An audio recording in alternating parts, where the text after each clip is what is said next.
broadcast network, AFTERBUZZ TV. Over 20 million weekly downloads in over 150 countries, and your number one source for after-show entertainment.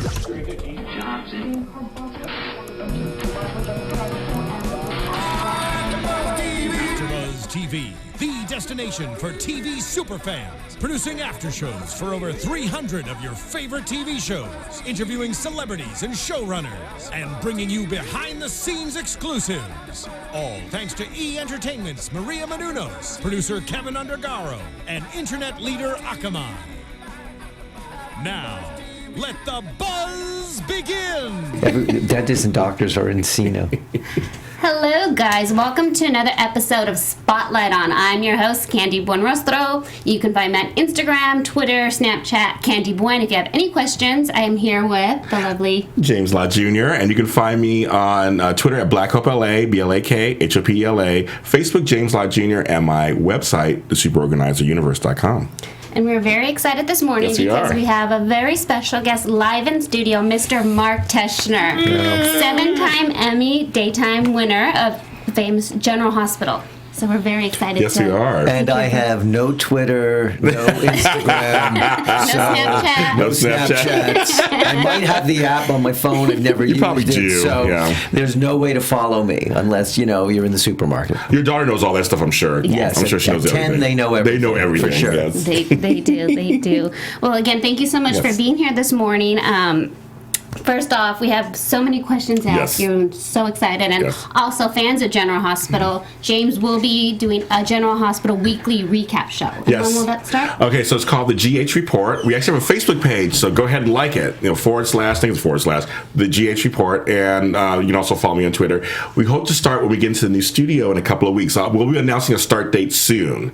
So it's coming soon. I'm excited. There needs to be. Yes, there does. I'm in agreement. You would be, I'm sure. Anything to promote the show. Yes, I've been watching it since 1979, so I was just telling him earlier, so I'm very excited to have a show for it. I've been watching it since longer than that because I grew up on the East Coast, and even though as a kid after school, I didn't rush home to watch the soaps because you're out playing. It was on 3 o'clock every day. Yes, so I remember that. It was part of my lexicon, part of my universe. I knew about the show. And then so when I got the job in late 89, 89, this was something that I knew the show. Yeah. So it was cool because I wasn't moving from New York to Los Angeles for this unknown entity. I was being offered really the opportunity of a lifetime to be part of something so iconic. And it's funny, that stays with me. I've been with the show 25 and a half years, and the show's been on 53 years. So I've been able to cast a lot of the episodes, but what's never lost on me is how iconic the show is. Everybody has either seen it or knows somebody that's seen it, but everybody's heard of it. And so I never take that lightly. There's not a part that comes up, whether it's one line that I'm not aware of. People are going to watch this, so, I got to get it right. So I feel that legacy, on a daily basis. Well, I just have to ask you real quick on that note. You watched it. How did you feel when you first stepped on the stage back then? Because I know it's a different stage and everything, probably doing set. But how did you feel when you walked on? Well, it's still the same stage. Still the same. Okay. It was pretty amazing for me because coming from New York, where I had done the soap Loving for 4.5 years, also on ABC. The set was much smaller. We were a half-hour show. New York studios don't have as much space. So the first day of my new job, December 4th, 1989, like yesterday. It was yesterday. Walking on the set was awe-inspiring. It's a very large set, and every night they change the actual sets that are there. There's a 24-hour crew that comes in. So the hospital is always up, and back in the day, the Quartermain Den always stayed up. We're getting more Quartermains, but in terms of that. But I have to say, it's just the magnitude of the set, and just you could feel the presence of the show. And this is going to sound very corny, but even today when I walk down on the set, I still feel something. And I guess for me, the day I stop feeling a connection or an excitement about being on a set is the day I'm maybe in the wrong profession. I hope that doesn't happen because I love what I do, and it's not lost on me. You live in gratitude. Well, it's first of all, it's a blessing to work in this business for anybody in any area, because everybody wants to be in this business.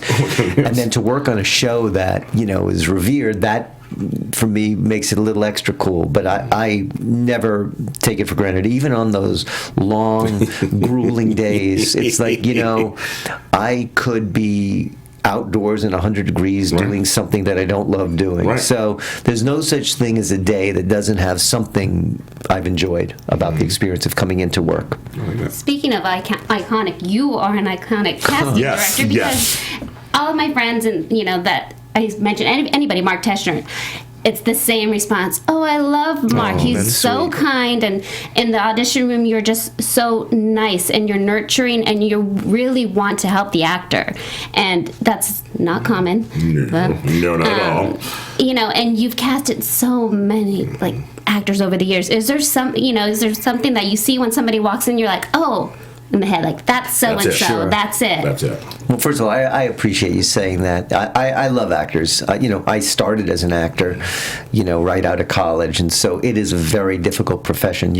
Every time an actor walks into the room, they're incredibly vulnerable. They need a job. So, A, I'm aware of that, and B, why wouldn't I create a space that's comfortable? Because if the actor feels supported in the room, they're going to do better work. If they feel an energy from a casting director of it's me against you and that wall, they're not going to be present to doing a great job. And I need the actor to do the great job. That's the great myth buster right there. It's not us against them. We need the actors to come in and do an amazing job. My life is great when I have seen actors for a role and I feel like I've got some really great choices.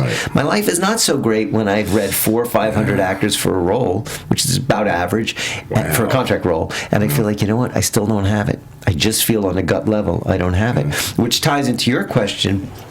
Can you tell? Well, yes and no. First of all, when I walk out to the waiting room just to bring an actor in, I immediately get a sense of their presence, their vibe, whether just their essence is right for the role or not. And then usually we start the audition, and the audition scenes are usually 2.5 to 4 minutes, depending on the material. 4, 5, 6 pages. They're very juicy, complicated, complex audition scenes, because in that audition scene, we're looking for range, complexity, and I can tell much sooner than 2 minutes whether somebody has the goods or not in terms of what I'm looking for. It's, for a series regular, we're looking for the complete package. It's not enough to be great looking, because everybody that auditions is great looking. It's like you have to have depth, complexity, soulfulness. Are you appealing? Are you charismatic? There are certain intangibles as well as indefinable things that you know it when you see it. And as a casting director, I'd better know it when I see it. Otherwise, I'm not bringing all my capabilities to the process. So you kind of know it when you see it. But that doesn't mean that an actor can come in and read for a role for me, which happens a lot, and they're just not right for the role. But if I like them and I respond to them, they're on my radar for something else down the road. And on the show, we add maybe anywhere from 4 to 6, 4 to 7, sometimes 4 to 8 series regulars a year. There's constant turnover, and there are literally hundreds of additional speaking parts a year. So I am casting a role or 2 or 3 every day, and somebody can come in for me and be really wonderful, but just not be what we were looking for that day, for that role. But if I remember them, they have a very good opportunity of getting either another audition or being on the show in another role. We've had situations where actors have read for us. We didn't hire them for a contract role, and then we hired them for more of a recurring supporting role, and the contract role that they didn't get ended up being written out, and the role that they got ended up going on and turning into something very major. And one of the fun things about casting for daytime is that can happen a lot. We're on 254 episodes a year. So whereas primetime is 22 to 26 episodes, except for cable, which is maybe 10 or 12, we can put a character on the show and kind of try somebody out and see if something expands and there's an opportunity. So for an actor, you never know when just one day on General Hospital can turn into a few days, or in some cases a few years. It's just that's the kind of when it goes into the universe and something magical happens, and that's exciting. But it's funny because whenever I interview other soap actors, I always ask them, "Have you interviewed for another role?" And a lot of times they did. Oh yeah. And they'll say, "Oh yeah, I went up for Sunny and I didn't get it." And I got it's like you say, it's more often common than not. Absolutely. Although the only actor that ever went up for Sunny was Maurice Bernard. Oh, so what's him? He was the only one. After All My Children, he was Nico. You saw him, and everybody knew of him, and he was taking a bit of a break from daytime, and he had just done, I think, even the Lucy and Desi movie. Oh, that's right. I remember it. Yes, and it was just the right timing where we brought him in. We actually. We had 2 roles on the table, and I believe we said, which role appeals to you? What was the other one? I don't remember, but I do remember. I do remember we gave him. It's a role that no longer exists. Yeah, there you go. And Sunny's still on. Maurice's instinct was to choose the right role, and of course, he's talk about iconic. He's become iconic. But he was the only person we considered for the role. And it's funny, when he got the role, he was a boy. I mean, he was a young man, but he was a boy, and to see him through the years and mature, grow into a man.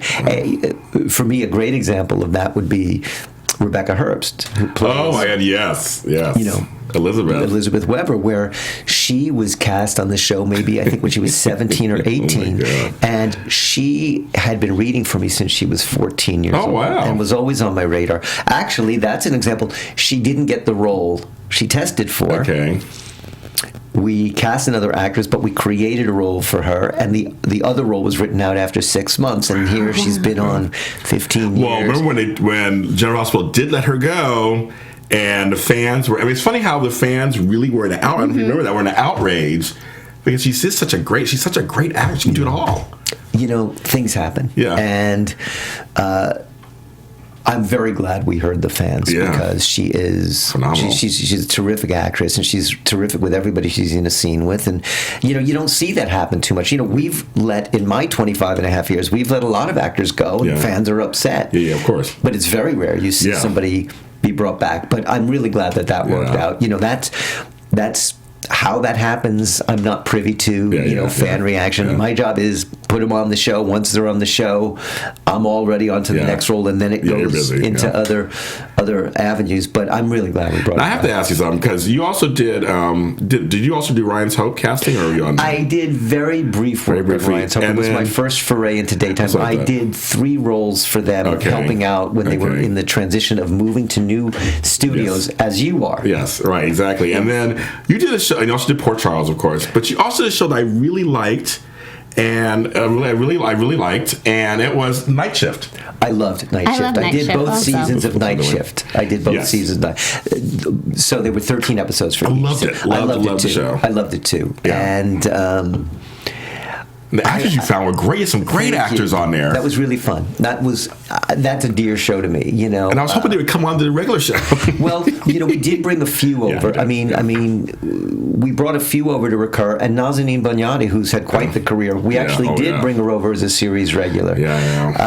We had some really terrific people. Billy D. Williams. Yes, he was on there. Yes, for me was from. Even the girl who played Nadine was great, and the guy who I'm blanking on his name, and I'm picturing his face, and he's actually doing a lot of character acting right now. He was gay on the show. My blonde guy, I forgot his name, but he was so wonderful on the show, and I was like, I want him to come on the regular General Hospital.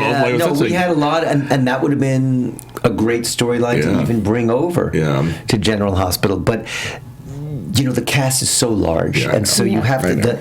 I wish we had brought more over. What great casting! But of course, thank you. Yes. But you have this canvas, and it's populated with so many people, and it's trying to find the balance between telling stories with as many people as possible, but still being able to tell the stories to the people that you need to tell the story for. And so maybe if the show was a 2-hour show every day, we'd have room. But that show will always have a warm spot for me. I feel like it was ahead of its time. It was. Mm-hmm. And now you see a lot of the primetime shows mirror what we did. And even Port Charles, which was on from 97 to 2003. Vampires. Well, maybe that was sort of our gasp to reinvent the show. But when it started, it was really basically a precursor to Grey's Anatomy. It was based on the 8 interns in the hospital trying to make it on the canvas of General Hospital. And actually, that was a really great idea. I just think for whatever reason, it's so hard to get numbers, especially with a new soap, which is why you don't see new soaps. And that's when that wasn't working in terms of numbers. Right. Then we went to kind of more of a telenovela format, the 13-week stories, then the vampires. So then it became something very different. But again, ahead of its time. We were a vampire show before vampires became the rage on television. So in some ways, all of that was a little bit cutting edge and fun to be a part of. And you're a part of it. It was fun to be a part of, and it was kind of exhilarating to come into work and juggle General Hospital and Port Charles. For the 8 series regular roles on Port Charles, I auditioned 1,750 actors in New York, Los Angeles, and Chicago while still casting General Hospital. And it was crazy, and there were weekends I was working, and I remember one weekend flying to Chicago on the weekend. I remember one weekend flying to New York and casting out of my old Loving offices, which had just been canceled. Wow, because Loving was very bittersweet. Well, Loving turned to the city for a minute, didn't it? Then it turned to the city, Okay. So that was coming full circle back at my old office. So those were fun, exhilarating times when there were a lot of soaps on, and people were trying some things, and we've got 4 good core strong soaps now, but that was a very different time. So that was fun. I'm glad you liked the show. I'm glad, because not a lot of people watched it, and I loved it. I enjoyed it. But a fan did want to know, when you had to recast the character of Jason Morgan, did you know you wanted Billy for the role, or did that just kind of fall into place, or did you audition actors? From day one, Frank Valentini, our executive producer, was amazing, dialed by the way. in. Yes. He's a very creative guy. He was very dialed into Billy. This was a situation where it was Billy Miller. And we got lucky. He's amazing. He was available. The timing was right, and without losing the essence of Jason, who was played so brilliantly by Steve Burton all those years, he has found a way to make it his own. And even now, as you're seeing on the show, other characteristics, other shadings of his new Jason are coming into play, and it's really just the beginning of that kind of thing unfolding. Well, I want to pick it back up for a question, because, for me as a fan, I knew him from All My Children and from Young and the Restless, great actor, all this stuff. But I was even skeptical, because Steve Burton is such an icon. He was Jason. Right. So as a casting, I know Frank Valentini mentioned him to you, but what did you see in him that said, as a casting director, he probably can do this? Presence, charisma, and range. All the things you need, all the things that you need in that role. You want to have it in any role, but when you're replacing an actor that's been on the show for 20 years, it's hard. And and I love Steve Burton, and Steve's a great guy. I've when Steve got General Hospital, I think he was 17, 18 years old, and I remember we were down to a few guys, and at the time the executive producer of the show that cast Steve was Gloria Monty, and Gloria Monty, she was there for a year that I overlapped, and she happened to throw out right before the callback session that she wanted the guys to be 6 feet tall, and that was new information to me. So I pulled Steve aside, because I really felt he was the guy. I said, "Steve, how tall are you?" And he said, 5'11", whatever he was at the time. I said, "I need you to be 6 feet in 10 minutes." And he was wearing Doc Martens. He was a 17-year-old. Oh, yeah, good. And he had his surfy blonde hair. And he went in the bathroom, and he put newspaper, and he stuffed his shoes. And he came in, and it's great idea, folks at home. If you like, maybe a little extra inshore or taller. And it's the first time. It's the only time that I've ever had a reference to somebody's height that I've had to cast. It was just this arbitrary thing that happened to be thrown out. But it was like, well, she wants 6 feet. I'm gonna give her 6 feet. I'm gonna give 6 feet. But it's funny. Because it's not about height. It's not about height. It's about presence and stature. I was friends with the late casting director Bobby Hoffman, who cast Happy Days. And he told me this great story that's been confirmed by other people, where the part of Fonzie was written as this 6'2", blonde-haired, buffed, handsome dude. And Bobby told me that he brought Henry Winkler in, and Gary Marshall turned to him and said, "Bobby, he's not 6 feet 6'2". And Bobby said to him, "He acts 6 feet." Ooh, I like that. And I thought. And of course, Gary Marshall obviously saw that. Henry Winkler created this iconic character, but it's not about somebody's height. It's not about somebody's hair. It's about who that person is. And I tell actors, connect to who you are. Connect to what's special and unique and dynamic about you. Know what's dynamic and interesting about you, so you can bring that into the room. So even before you even start reading the audition material, there's a sense of ownership about the material and who you are. You know, confidence is incredibly appealing in real life as well as real life, REEL, when an actor walks in the room. And so those are the intangibles that go in, and I think actors sometimes worry about the things that they don't need to worry about. It's not going to come down to your height or your hair, maybe in random instances, but just be powerful and interesting. And even if you don't get the role, you will get remembered. And that's how you build, for an actor, that's how you build relationships in this town. The relationships don't come from cocktail parties. They don't come from work in the room.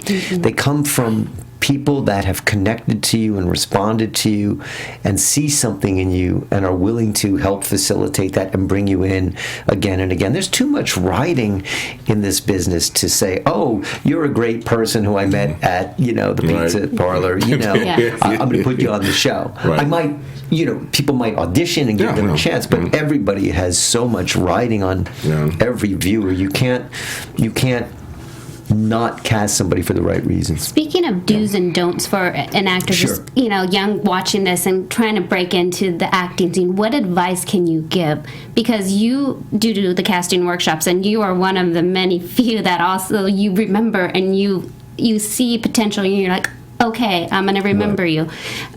Again, not many, that's few and far, but you are amazing. Let me give an example really quickly. My friend Layla, who's also a host here, 7 years ago, she moved here from Ohio, and she paid money for some workshop downtown LA, and they said, pick your casting director. So she picked you, and she's like, Candice, it was the longest line, and he waited for everybody, and he went and shook everybody's hands, and he took the time to meet everybody, and that's just how genuine you are, and you're just well, I appreciate that. Iconic. I just, well, thank you. I really like actors, and I think it's probably the hardest profession because there's staggering numbers. There's something like 100,000 actors in LA and 300 casting directors. It's crazy, and there's constant rejection.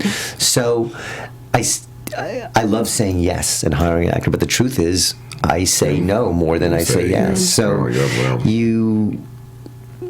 I'm not going to humiliate somebody or dash their dreams, or I would feel terrible if an actor left the experience of meeting me feeling like they were denigrated or humiliated or just made to feel bad, just because it's hard enough being an actor. So I'm never going to do that. And also, having been an actor for only 3 short years after college, I'm like, wow, this is really professional. And I came up against my share of rude people as well, and I remember that, and so I was like, I would never do that.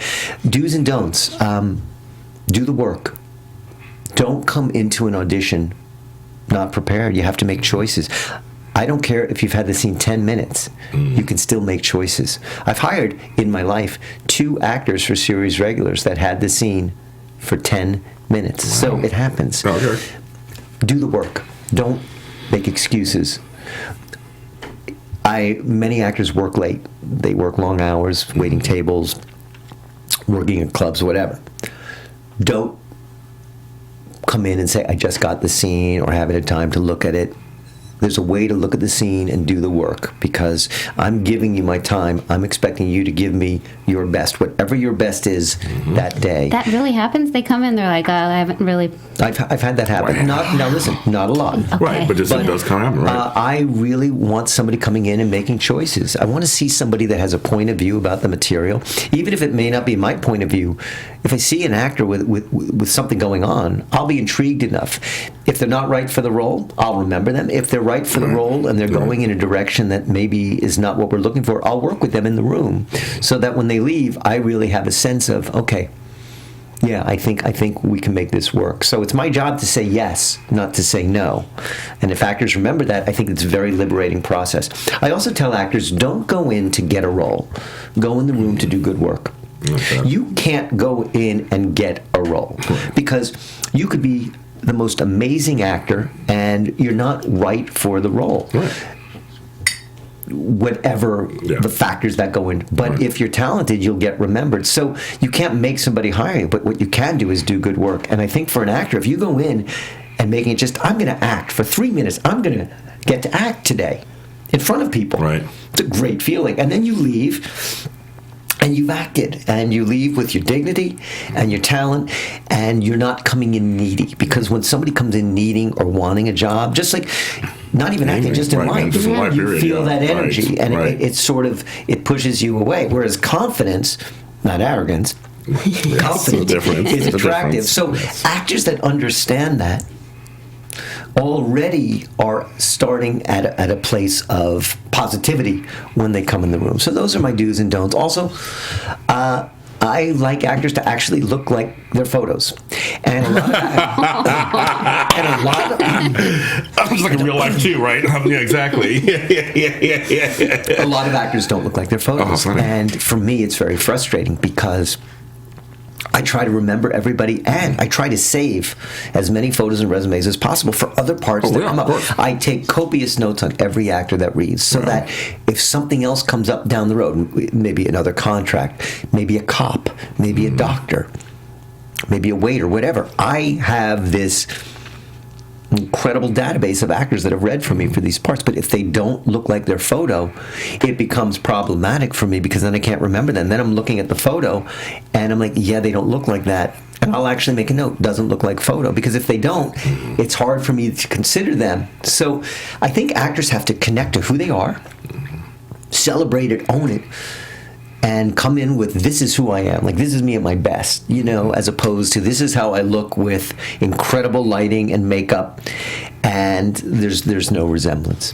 Well, but I know people do that in real life. It's in real life. In real life, I'm like, hello, look like yourself, please. But in acting, and here's the funny thing.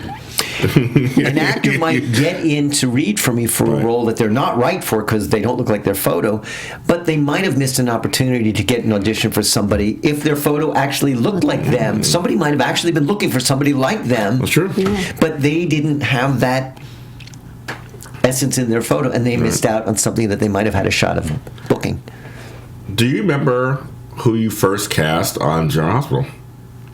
It was 89, but... Yes. Okay. My first contract role. Okay. So I remember this person. Was Honors Hove, who played Cesar Faison. I love him. Who became a legendary Oh my God. villain. He was my first contract role. What an amazing role. And he was the first actor that auditioned for the role. Wow. So he was it. Yeah. This was like January, February of 89. And I remember his audition. He came in and he just created this reality in the room. And he was incredible. And we tested like 7 guys for that role. Okay. But he was the first guy. And it was wide open. It could be any, it could be any ethnicity. It could come from any country. And just so happened we had this incredible Danish actor who had just moved here. Oh my God. And back in the day, now he's got the scruffy beard. He was much more groomed. He was much more like a Daniel Craig vibe back when he first came in. Before he kind of became a little more eccentric, but he was just he had this combination of intensity and wildness at the same time. And then other roles that were the first roles, I think we oh boy, but he was the first. I'm glad you remember that. I was wondering if you're going to remember it. I thought I was going to ask if you remember. There were a few Dawns, which we won't get into. Just I know. Why did he killing Monica's daughter? That was a tricky. There's like 3 or 4. Well, Sharon Case was one of them. Yeah, there were. So did you do Sharon was there before I was. Before there, okay. So and then Greg Beecroft came in for a short run as the real dude. Yes, I heard that. And he was a very popular character, but we killed him. Yes. There were a lot of things going on. I love it. At the show, but those were the ones that were my first foray into coming from New York. But Honors is the first. I was like, okay, this is. I mean, he has such chemistry with everybody that he encounters in that show, and all the actors want to work with him. They do. He's so good. They're all like, oh, I want to get scenes with Faison. Like Finola Hughes, who's an extraordinary actor, was so excited when the last time Faison came back because she loves working with him, and so those are fun things to look back on and remember. I have to ask just one really quick. Sure, Kathleen Gotti. Yes. Love her so much. I went to the Winterthorn premiere, and I got to meet her briefly. I'm just in awe of her work. Were you part of her casting process? Yeah. Well, pretty much anybody. She's amazing. She's amazing. She's amazing. It's like, to her credit, this is a great example. The part was a 3-day part.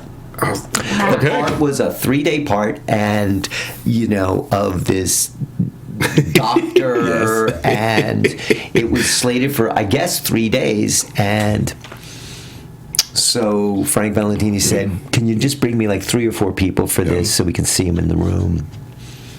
And they were all good, all the actresses that came in, because they were all working actresses, but he just sparked Kathleen, and then after the first few days, he connected with. She was amazing. A writer, and they kind of came up with a way to keep her around and expand. And believing when she was cast, there was no "you're going to be Britt's mother." You're going to run the hospital, and that's a tribute to a producer seeing something that works, and an actress who takes something and in 3 days finds a way to make it memorable, where it captures the imagination. It goes back to what we talked about at the beginning of the interview, where she has been on the show for years and years, recurring as this crazy, wild. If she ever thought she'd be singing Wilkeman at the nurses' ball, I love that too. That was not part of the audition. It was just a little audition scene. So, but that's a great example of how those things happen. Wow. And of course, that's not her accent, but I knew she had done, before I brought her in, I knew she had done a lot of different dialects. And we were looking for, a German or a Swiss actress to give an authentic feel to that. So that's just one of those nice stories. I love that. She's just amazing. How often do you get random, just headshots or people, trying to get in contact with you? Just hundreds a week. What are some random stories that you've had the wildest? I get hundreds of stories a week,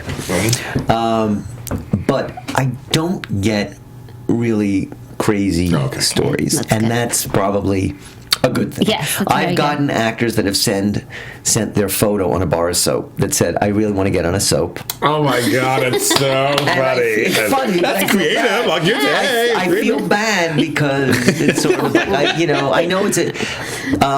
so you use the soap. You're like, thanks, use the soap. I didn't even use the soap. I'm trying to think, here's my feeling. I'm not... I love actors, but I'm not a fan of gimmicks. I always tell actors the best gimmick is be a good actor. If you're a good actor, that's right. At some point, you'll at least get in front of somebody. Yeah.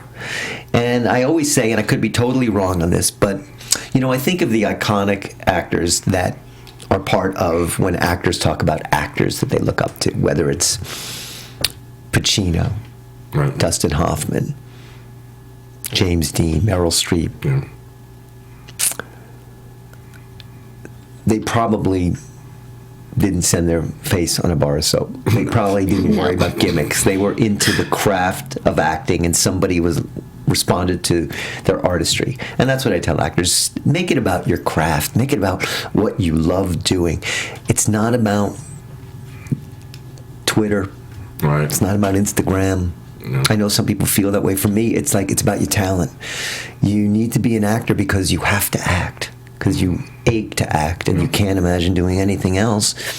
That's what's going to be your foundation through the ups and downs of a very difficult career, the love of acting, where you may not be working as an actor, but if you're in class every week, you're working as an actor. You're doing the work. So that's really what it's about for me, and not the gimmicks and getting seen and all the stuff that has become so distracting in this new and prevalent world and prevalent, where people are famous for being famous. But if you notice, being famous for being famous doesn't really translate into an acting career. It translates into an endorsement career and being famous and notorious. But you don't really see that turning into a substantial acting career. And I think if somebody's really serious about acting, they need to make it about, I love acting, I love the craft of acting. That's what casting directors respond to. That's what producers respond to. People that are going to take what's on the page and elevate it. How do you treat recasts? How do you treat that? They are not fun. I would say it must be a whole different kind of process. Like Carly, for instance. They are You found great Carlys, of course, but you know what? Recasting is just, it's never fun, because once in a while a recast will happen because for whatever reason an actor might not be working in a role. But the majority of recasts almost exclusively happen where you've got an actor that's been terrific and that has wanted to move on. It's their right to do that, so then it's like, okay, great. What do you do? It's that balance between finding somebody that still has the essence of the character, so you're not totally rocking the audience, but who can still make it their own, because each actor is individual. Billy Miller and Steve Burton are completely different, but they both embody who Jason is. Laura Wright, who's phenomenal. Oh my God! Yes, is very different than Sarah Brown. Is very different than Tamara Braun. They're all great, but they all worked. So it's sort of, if the audience understands that we're not recasting to make you angry, we're recasting because we have to. We have an actor that's left, and if they take a step back and watch, they'll usually, if it's done right, they go on that journey. Laura Wright's incredibly popular. Sarah was popular. Tamara was popular. So, but it's the least fun thing for a casting director, and I'm not speaking out of school. My fellow casting directors were like, "Oh God, I have to recast," and it's hard to do because it's hard enough casting an actor from scratch, let alone a role that's been established that the audience has an emotional connection to. So when the word recast comes on, it's like, oh, that's not fun, but we'll do it. But it's well, you had a special circumstance, because I know Jen Lilly and love her to death. Yes. And I told her, because I interviewed her for Teresa on Days of Our Lives, but I told her, I go, when you filled in for Kirsten Storms, you made Maxie your own. She sure did.